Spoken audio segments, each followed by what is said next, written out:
veľmi ťažko sme sa rozbiehali po tom náročnom zápase v Košiciach. Ten prvý polčas našej strany nebol vôbec dobrý a v podstate z jednej situácie, ktorú sme mali nebezpečnú, sme vyrovnali po štandardke.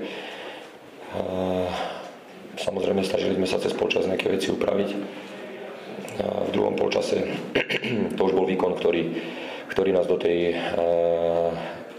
toho finálového zápasu priviedol. Tam si myslím, že Podbrezová podala veľmi dobrý výkon.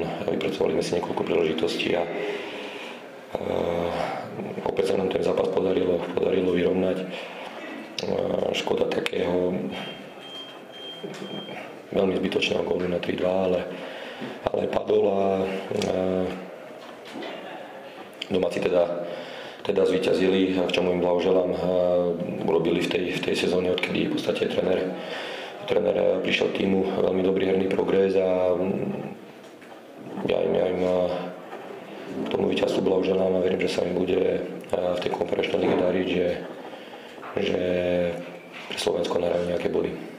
Ďakujem. Pán tréner, také zaujímavé, že v oboch zápasoch ste v podstate v tom prvom polčase neboli až takým dominantným tímom ako v podstate v tom druhom, kde jak v Košiciach, takisto aj dnes ste ukázali lepšiu hernú tvár.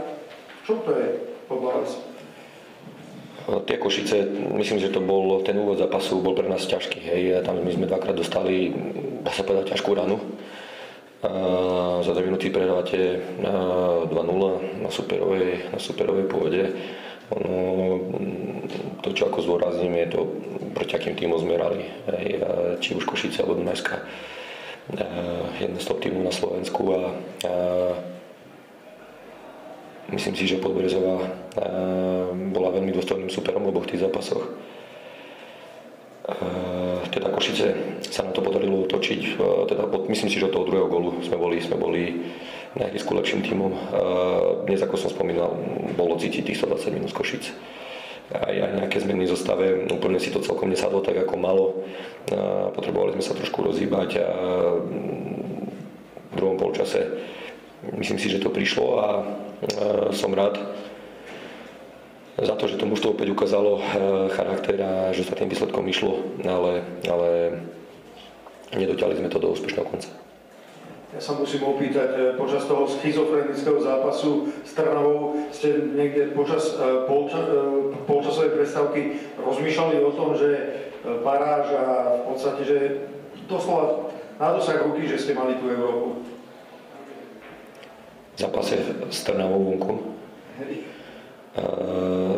Ako nerozmýšľal som, ja som mal pripravené proste varianty striedania, všetko, proste celý ten zápasový režim. Mal som to tak, proste, keď to mužstvo ten zápas zvládne ho, pokiaľ ho nezvládne, máme pripravených, čo som chcel najviac pošetriť, teda kľúčových hráčov na ten zápas do Košíc. Vyšlo to tak, že tá baráž bola, čiže takto nejak. Prehrávali ste v podstate, gól ste dali počas prvej návštevy v pokutovom území Dunajskej Stredy, že ten prvý polčas až taký nejaký ideálny z vašej strany nebol, ale nakoniec skutočne v zastavu 2-2 mala Dunajská Streda roztrasené kolena, si myslím. Myslím si to a ja s vašim názorom súhlasím. To je práve ten moment, ktorý musíte v tom zápase využiť. Tá cesta nie je jednoduchá. Musíte ukázať niečo na štandardné, keď sa chcete do tej Európy dostať. Ja som tomu dnes veril. Videli sme vo svete v poslednej dobe viacero senzácií, či už to bol Crystal Palace zo City, alebo včera oduševnený výkon Dánska proti Kanade. A ja som to dnes na chlapcov z Podbrezovy videl, na mojom mužstve som to videl.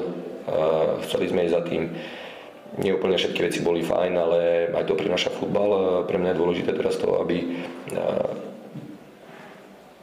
sme jednoznačne z tých skúseností, ktoré z toho dvojzápasu máme, vyťažili maximum, by sme si tie veci rozobrali. Bola to pre tých chlapcov nová skúsenosť, 120 minút hráte v útorok, o 3 dní na to hráte historický najdôležitejší zápas pre ten klub. Možno nám to trošku v tom úvode zväzovalo nohy, ale ja som rád, že sme sa do toho zápasu dokázali vrátiť. Dobrý večer, ja by som sa nás pýtal, obidva góly prišli priamo po rohových kopoch. Bola to len zhoda okolností, alebo ste takto nejak cieľene sa snažili, že aby tie rohovykoby mohli byť dôležitou súčasťou vašej hry? Niekedy je v tomto fotbal veľmi, veľmi krásny. V podstate my sme za celú, myslím, že určite jarnú časť sme dali jeden gól zo štandardnej situácie. V Košiciach sme mali 10 rohovykopov. Dneska nám to možno prvý polčas úplne nešlo, ale pomohli sme si tými štandardnými situáciami. A niekedy potrebujete aj to. Ja som rád, že nám to vyšlo, ale tam sme potrebovali využiť to momentum. Proste tam sme potrebovali dať gól na 2-3, mali sme tam, myslím si, že dve také zaujímavé situácie, hlavne tá koncovka Reného z úrovne pokutového územia mohla byť gólová, ale na to sa už dnes nebude nikto pýtať. Pred chvíľou takú zaujímavú myšlienku povedal Amar Ramadan o tom prvom góle, ktorý vlastne otvoril zápas, že realizačný tým Dunajskej Stredy upozorňoval na tento prechod, že by to mohlo uškodiť vašej obrane, ako od brankára a potom sa by rýchly presun. Tak ako ste sa vy pozerali konkrétne na tú situáciu, ktorá priniesla otvárací zásah? Ja som práve to chcel, aby Dunajska kopala dlhé lopty. My na to máme stavanú obranu. Tam je Jakub Luka v dnešnom zápase, Alex Markovič. Toto bol len začala lopta, ktorú sme mali vyhrať. Tým, že Alex úplne do toho súboja nešiel, samozrejme trošku rýchlejšie sme tú situáciu odsúvali. Super to potom dokázal dať na zem a ju využil, ale toto bola absolútne vec, s ktorou som ja nemal problém. Proste ja som chcel to mužstvo tlačiť, ale dneska sme nemali také čerstvé nohy, aké by sme potrebovali mať. Čiže takto. Ešte bude jedna otázka. V podstate napriek tomu celému, ako hodnotíte tú sezónu z pohľadu, že ste mali do poslednej chvíli možnosť hrať po Európu, hrali ste v tom Česku, takže v globále ako hodnotíte tú sezónu? To mužstvo si prešlo výraznou obmenou, či už trénerskou alebo hráčskou. Nám zo základnej zostavy odišli kľúčoví hráči, ktorí jeden z nich je možno kľúčovým hráčom Dunajskej Stredy a tam si dovolím tvrdiť, že možno keby Dunajska nemala Baja, tak by to mala ťažšie s tým bojom o pohárovú Európu. Čiže to len sme, ako hovorí o tom, akí hráči nás opustili. Myslím si, že za tú celú sezónu si celý ten klub, nielen ako kabína, ale aj môj realizačný tím, hráči zaslúžia obrovskú pochválu a som na nich hrdý, lebo mali sme jednu z najmladších 11 súťaží, alebo teda na jednu z najmladších mužstiev súťaží. Viacero reprezentantov v podstate z maličkého klubu a mali sme výborný záver tej jesene. Tam možno trošku škoda, že sa tá sezóna alebo že sa tá jarná časť skončila. Nám úplne tá prestávka nepomohla. Následne sme vedeli proste, aké kroky chceme urobiť potom, ako sme do tej nastavby postúpili. Preto s absolútnym porozumením. Ja rozumiem tým 2-3 zápasom v úvode tej nadstavby v Žiline alebo s Košicami v Poprade, kedy to z jednej stránky nebolo úplne optimálne, ale vedeli sme prečo. My sme absolútne vedomi zvýšili záťaž, ktorú sme tesne pred záverom sezóny upravili. Preto to mužstvo vyzeralo pohybovo fantasticky. My sme mali na tým na Slovenskú ligu neuveriteľné dáta za 120 minút v Košiciach. Ako fakt na Slovenskú ligu to sú extrémne čísla a to sú veci, o ktorých sa chceme odraziť a do budúcna chceme hrať na náročný futbal aktívny, chceme rozvíjať hráčov a s takýmto motom pôjdeme aj do tej ďalšej sezóny a verím tomu, že budúcu sezónu budeme ešte nepríjemnejší ako toto.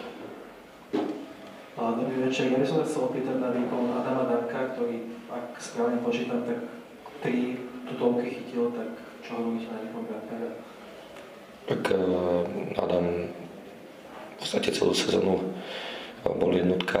Ja som rád, že tie nabraté skúsenosti, lebo v podstate to bola prvá sezóna, ktorá ako on reálne bol jednotka v ligovom týme a že tie skúsenosti z toho celého ročníka dnes úročil, držal nás v tom zápase v podstate do konca. Som rád za neho, ide na kemp, verím tomu, že sa dostane do záverečnej nominácie a verím tomu, že tá jeho výkonnosť bude len stúpať.